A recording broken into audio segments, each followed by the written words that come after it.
በስተመጨረሻ ምድልዬ ቤተሰቦቿን አገኘች ማለት ነው። እንግዲህ ደስ ይላል። ግን ደግሞ እናቲቷ ውስጧም ነግሯታል፣ ልጅቷም እንደዛው። ሜላት የምትባለዋ እህቷ እንግዲህ በጣም ኃይለኛና ከባድ ሰው ነች ማለት ነው። እንግዲህ ፈጣሪ ይሁናት። ሌላኛው ትሁት እንግዲህ ከባድ ጉዳት ደርሶባታል። ትሁት እንግዲህ አቶ ናቲ ይሁን ያንኛው ይሁን ማንኛው እንደመታት ምንም የማውቀው ጉዳይ የለም፣ ግን ተመታለች ማለት ነው። ትሁቴ እንግዲህ ሆስፒታል ገብታለች። በሚያሳዝን ሁኔታ አባዬና ተመስገን ተሸክመዋት ሆስፒታል ወስደዋታል ማለት ነው። እናም እንግዲህ ደህና ትሆናለች ብዬ ተስፋ አደርጋለሁ። ግን እድልዬ ዋነኛው ነገር እድል ቤተሰቦቿን በማግኘቷ በጣም ደስ ብሎኛል እውነት ለመናገር ምክንያቱም ከብዙ ውጣ ውረድ በኋላ እንግዲህ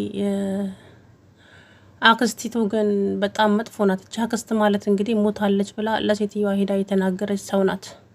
ገብቷቸዋል አይደለ? አሁን ደግሞ ተከታትላ መኝታ ክላሷ ድረስ ሄዳ ልጅቱ ልብሷን ስትቀይር እንግዲህ የሆነ ምልክት ነበራት ጀርባዋ ላይ፣ እሱን አየች ማለት ነው። ይሄንን ካየች አሁን ከዛ ቤት ልታባረራት ሁሉ ትችላለች ሴትዮቱ ልጇን ስለምታውቅ። እናም እንግዲህ ይመስለኛል እንደውም እኔ ያሰብኩት ይሄ ወንዱ ልጅ የዚችኛው የአክስትየዋ ልጅ ነው። እመኑኝ ማለት ነው። እቺ ክፉ ሴት አትወደኝም፣ ልታናግረኝም አትፈልግም። ለምን እጠላሻለሁ? እኔ እኮ አክስቴ ነሽ ምናምን አላት። በጣም ጥሩ ልጅ ነው። እንደውም እኔ መጀመሪያ እድልን ሲያዝ ሲደነግጥ እንደው ለፍቅር የቀረባት መስሎኝ ነበረ። ብቻ ያው እስካሁን ከመጡ ሰራተኛ እችኛዋ ጥሩ ልጅ ናት። ብቻ ለእናቴ ብቻ የምትመችት ይሁን እያለ ነበረ። ልጅቷ ግን ሜላት ተብዬዋ እንግዲህ ልጅቷን መከራዋን እያበላች እንደው እድልዬ እንዴት አንጀቴን እንዳራሳችሁ አትጠይቁኝ። እውነት ለመናገር በጣም ነው ደስ ያለኝ እድል እንደዛ በጥፊ ስትመታት ማለት ነው። ቀልድ ራሱን የማያስከብር ሰው አይወለድ። የምሬን ነው። እኔም እንደዚህ ነኝ። በቃ አልደራቅም በራሴ እንዴ። አጣመመቻት እኮ ይዛ ማለት ነው። እንግዲህ ዞሮ ያው ቀስ በቀስ በሂደት ነው እናቷን ቤተሰቧን ማወቅ የምትችለው ማለት ነው። እና እንግዲህ እዚህ ቤት ውስጥ ያሉ ልጆች ሁለቱም ማደጉ ናቸው። ወንዱ ልጅ በ6 አመቱ ነው የመጣው። እችኛዋ ሜንጣዋ ደግሞ በህፃንነቷ ነው የመጣቸው። ግን እንግዲህ እንዴት እንደሚያደርጋት ከባድ ነች። ብቻ ሴትዮዋ እንግዲህ እንደመጣች ገነት ማለት ነው ለእድል እነኚህ የማደጉ ልጆቼ እነሱ ፊት ሳይሆን የማደጉ ልጆቼ ናቸው ምናምን አለች። ጥሩ ነው ደስ ይላል አለች። እንግዲህ ልክ ልጅቷን እንዳየቻት ስትቆጣ ምናምን ስትቆሳተር የልጅነቷን እያስታወሰች ነው። እንደገና ደግሞ እዛ ቤት ውስጥ ፎቶ አለ፣ የእድል ፎቶ ነው።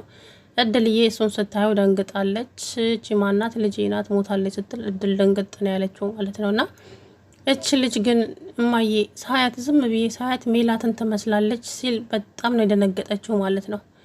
እናም እንግዲህ ሜላት ማለት እቺ ተንኮለኛዋ ልጅ ናትና ዞሮ እናትና ልጅ መተዋወቃቸው አይቀርም። ግን ብዙ መስዋዕት ትከፍላለች፣ በጣም ብዙ መስዋዕት። ልጅቷ በዚህ ከቀጠለች እዛ ቤት ልታኖራ ትችላለች። እድል ቤቱን ለቃ ልትወጣም ትችላለች ማለት ነው። አላቅም። ልጅቱ በጣም ኃይለኛ ናት። ልጁና ገነት ግን ጥሩ ሰውኖች ናቸው ማለት ነው። እኔ ሰልችቶኛል ሰው መቀያየር። አንቺ አሰልችተሽኛል እንዴ! ስንት ሰራተኛ ቀየርኩ። አሁን ግን በፍጹም እች ልጅ ከዚህ ቤት የትም አትሄድም። ተከባብራችሁ ኑሩ እንዴ። ላዛኛ ስሪልኛ ላይ እኮ እኔ በልታ ማታቅ። ግን ለምንድን ነው እኔም አንዳንድ ጊዜ የገጠር ልጅ መሆኗን እያወቀች ላዛኛ ስሪልኝ ካላወቀችስ እንዴ?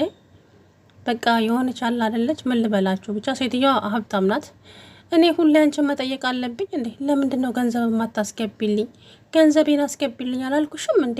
እያለች እንግዲህ እንዴት እንደምትሆን አይታችኋል።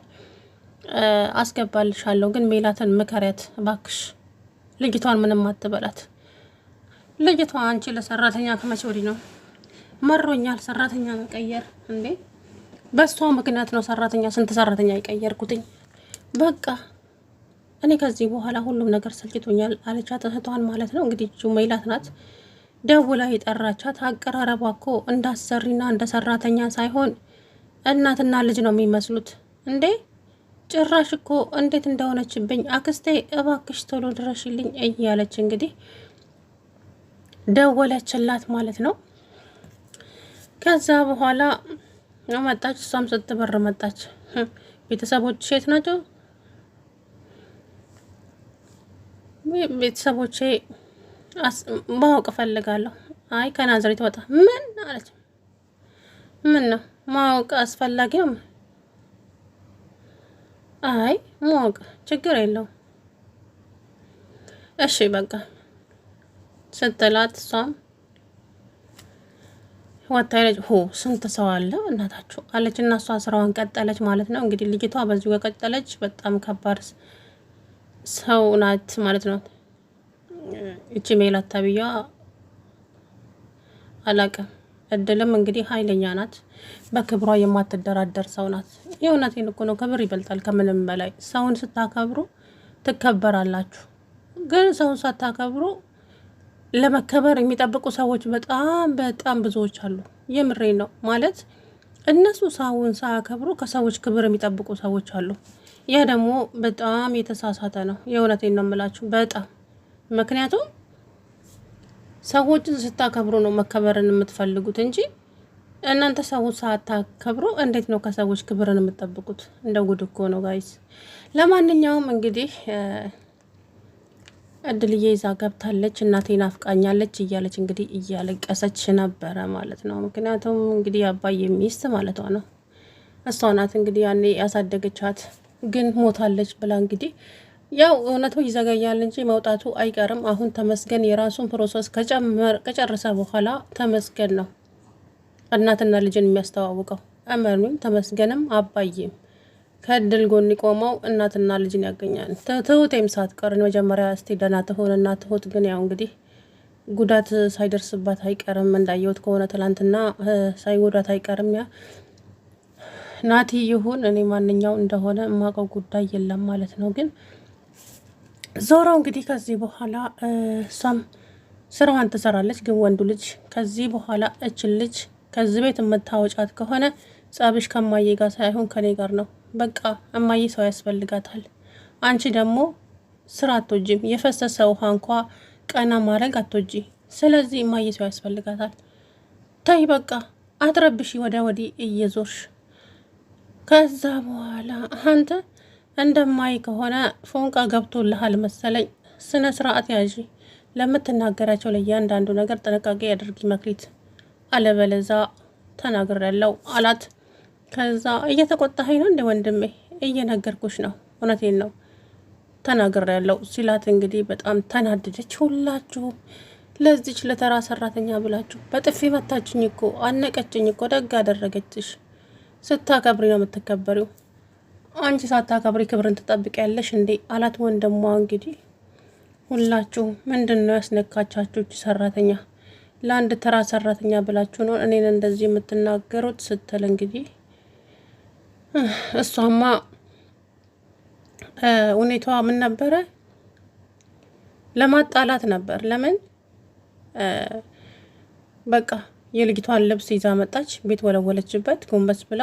ከዛ በኋላ ለምን እንደዚህ ታደርጊያለሽ ብላ ልጅቷ እንድትጣላት፣ ከዛ አላደለ እድልን ከዛ ቤት እንድትባረር ነበር ያሰበችው። ግን ያ ነገር አልተሳካም። ዞሮ እንግዲህ አብረን የምናየው ነው የሚሆነው ማለት ነው። ቀጣዩን ደግሞ ያው ትሁቴም እንግዲህ ከሆስፒታል ድና እንደምትወጣ ባለሙሉ ተስፋ ነኝ። እውነት ለመናገር ያው ጉዳት ሳይደርስባት አይቀርም። ተመታለች ማለት ነው።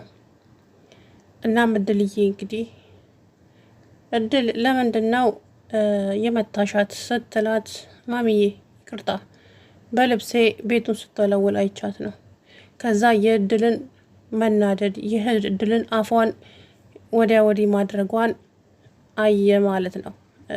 አየችና እናቲቷ ከዛ በኋላ በጣም ደነገጠች።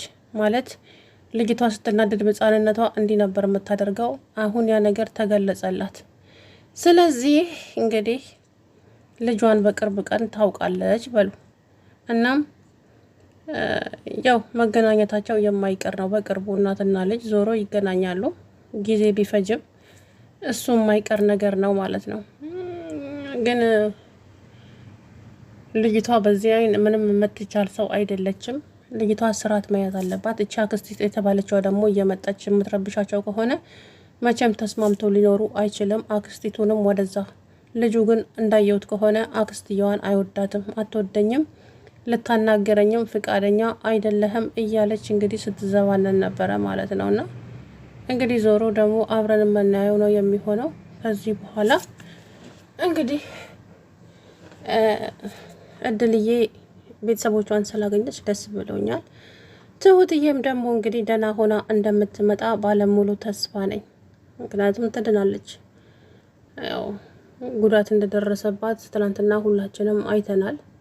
በጣም ነበረ እንግዲህ ዝርር ያለችው። ሰርጓን ተደግሶ እንግዲህ የኔ ካልሆነች የሌላ ሰው አትሆንም ብሎ ነው መሰለኝ አቶ ናቲ ትናንትና እንግዲህ ያደረገውን አይታችኋል። አልሸነፍም ባይ እኔማ ናቲ ነኝ፣ ተሸንፌ መኖር አልችልም። ስለዚህ ዋጋዋን እሰጣታለሁ።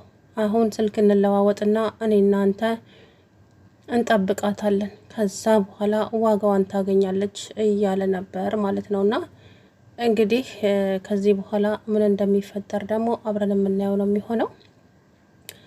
ትሁትዬ እንግዲህ ሆስፒታል ሳትገባ አስቀርም። ምክንያቱም የደረሰባት ነገር ቀላል አይደለም።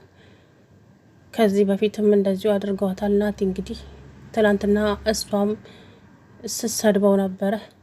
ለስከ ዛሬ ከጀርባ የሆነ ስትወጋኝ ለነበረው ቅጣት ነው ብላ እንግዲህ ቀጣዋለች ማለት ነው። ከዛ በኋላ ለዛም ነው እንደዛ ሲሆን የነበረው አቶ ናቲ ማለት ነው። እና እንግዲህ ዞሮ አብረን የምናየው ነው የሚሆነው። ትሁትዬም እንግዲህ ከተመስገን ጋር ጥሩ ህይወት ጥሩ ጊዜ እንደምታሳልፍ ባለሙሉ ተስፋ ነኝ ማለት ነውና እሱን ደግሞ በሂደት አብረን የምናየው ይሆናል። አባዬም እንግዲህ ይሄንን ታውቆት ነው እድልንና ሚስቱን በጊዜ ወደ ቤት ይሸኛት የሚመጣው ነገር ስለማይታወቅ እናም የትሁት አባት በጣም ፈርተዋል። እዚህ በጣም ኃይለኛና በቃ እነሱ በጣም መጥፎ ሰዎች ናቸው፣ ቶሎ ብላችሁ በዚህ ሂዱ ብሎ ሸኝቷቸው ቢሆንም እነሱ ግን ጫካ ውስጥ ጠብቀዋቸው እንግዲህ ተኩሰውባቸዋል ማለት ነው። ትሁትዬ ነው የተመታቸው። ትሁት እንግዲህ ዝርር ብላለች። ተመስገንም ደንግጦ እንግዲህ ወድቆ ነበረ። አላቅም ምን እንደሚፈጠር እንግዲህ ነገ ነው አብረን የምናየው። እንግዲህ እድልዬ ቤተሰቦቿን ስላገኘች እንደኔ ደስ ያለው ላይክ አድርጉኝ። ሰላም ውድና የተከበራችሁ የቻናሌ ቤተሰቦች እንዴት ናችሁ? አለሁ